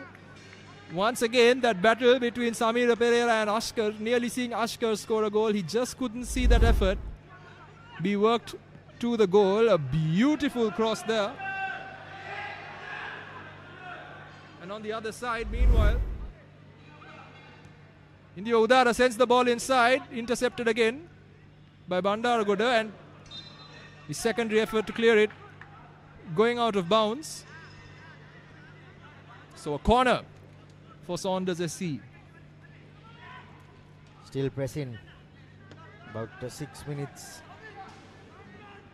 A little over 6 minutes and a bit of change left. Skipper preparing to take the corner. And Pathum Gimhan now formally replaced there by Muhammad Shahid. His race is run. And Muhammad Shahid restores parity in terms of the number of players. Ball comes in to the far post. Here's an opportunity, but straight at Riflan. Riflan taking all the time in the world. As the rain comes down, Deshan. Thankfully, it has held throughout the 90 minutes, and the final few minutes the rain seems to be coming down. Now Crystal Palace with an opportunity to maybe attack, put the game to bed. The substitutes trying to combine, but Naresh puts in a lovely outside of the foot pass, And running at the defense. Just a skipper! Boy, oh boy! What an effort! That had plenty of curl on it. But again, it had taken a touch off his opponent. Yeah, you see that replay there. It almost shaved the woodwork. The corner comes in, goes deep, still alive. Crystal Palace holding up the play through their lone forward. Good pressure coming in, but well held by the substitute there in the number 13 jumper. Well, in fact, that's Inam.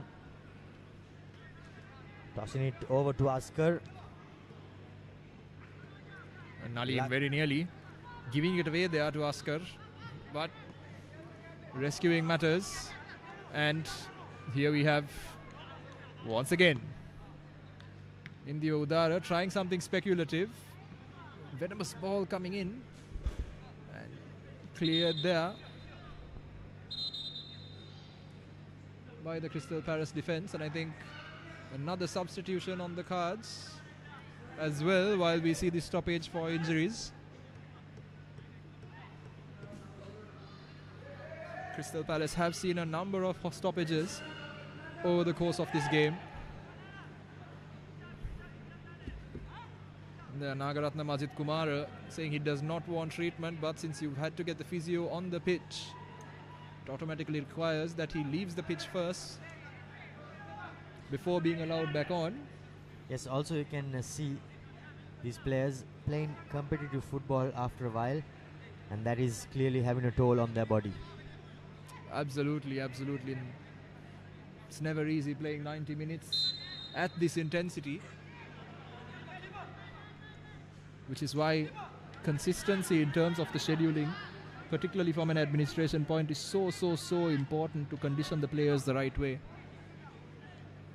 And Romario, that tends to be the gap that you do see between the expat players and a lot of the players who ply their trade at Sri Lankan clubs, where that structure and that consistency really does play a part in terms of how good they can become. Certainly does. The expat players playing week in, week out, but on the other hand, these players, they assemble the squad a couple of weeks ahead of the tournament, and that surely has a massive toll on the fitness of these players. Foul coming in on Mufassal, quickly taken. Saunders still pressing, trying to get in the curler going, but asking a bit too much of himself is the skipper Indivara Udara.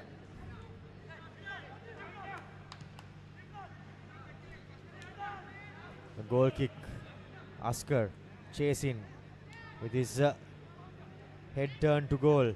Now time has run out. We are in the final few seconds, or well, rather that too has run out, and now it's solely the referee's decision to call an end to this game. A 1-1 draw, will it end as, or will there be a winner? Samir trying to get in the pass, trying to thread the defense. Jacob Atkinson trying to beat his man, bodies his opponent, but he goes down. The ricochet comes. Here's Saunders. Can they win it? Is that a penalty? It indeed is a penalty. At the dying embers, Saunders win a penalty. A yellow card is shown to Riflan. And now the opportunity to win it. Here you see the replay again. Does really well, does the number 14 Shahid. But his opposite number Shemak and Riflan getting a bit of a tangle and bringing down their opponent. Now Sundarraj Niresh will have a lot of pressure to cope up with. Does he have ice in his veins? Absolutely, Romario. What an opportunity for Saunders to take home the 3 points. If they do, they'll be very deserving of it.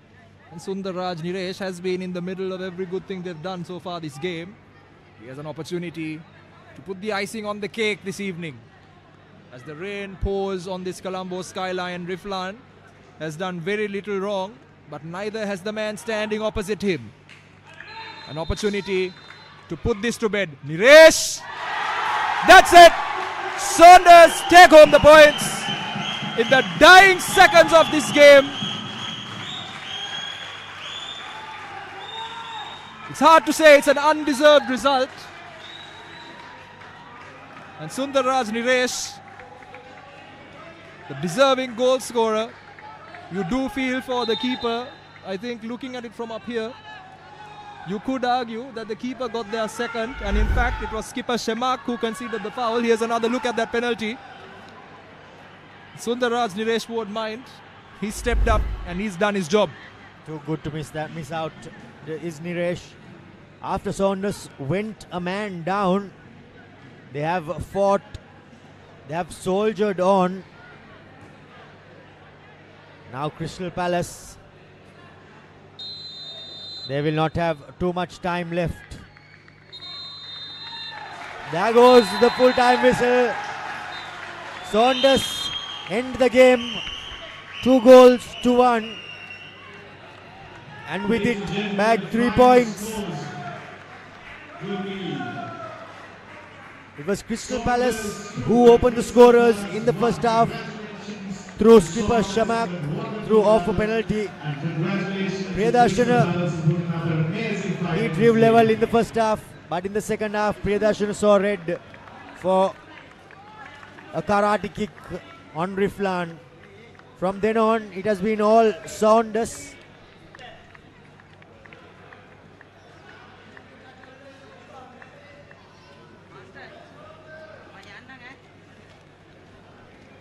And the Saunders have somehow managed to fight their way back. They fought their way back from being 1 goal down, leveled things up, went a man down, but in the dying embers, a penalty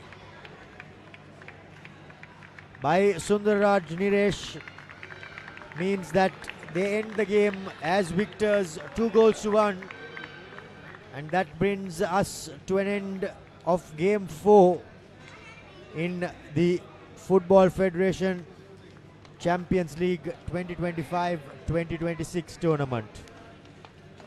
Here are a few highlights from that second half. Crystal Palace, they attacked manfully. They fought really hard, but it was this red card that changed the outlook of this game. From then on, Saunders were attacking manfully, even though they were man down. Both teams went hammer and tongs at each other. There were quite a few yellow cards. Gimhan had an opportunity, tried to lay it on a platter for his number 8 Mufazal, but that did not come off. Skipper Udara, he fought on this left wing, set up a few good opportunities for Sundarraj Niresh, but in the dying embers, it was the Saunders players who managed to secure a penalty.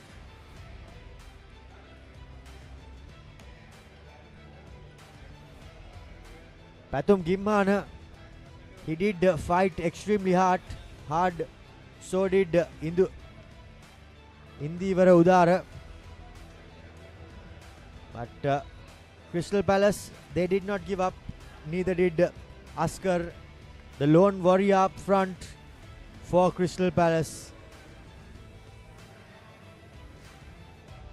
Udara went in on attack time and time again, but this was a penalty. Number 14 on number 14. Shemak conceded the penalty, and Niresh, he had ice in his veins to end the game. So that brings us to an end of this fourth game from the Sri Lanka Football Champions League. Saunders end as victors, 2-1.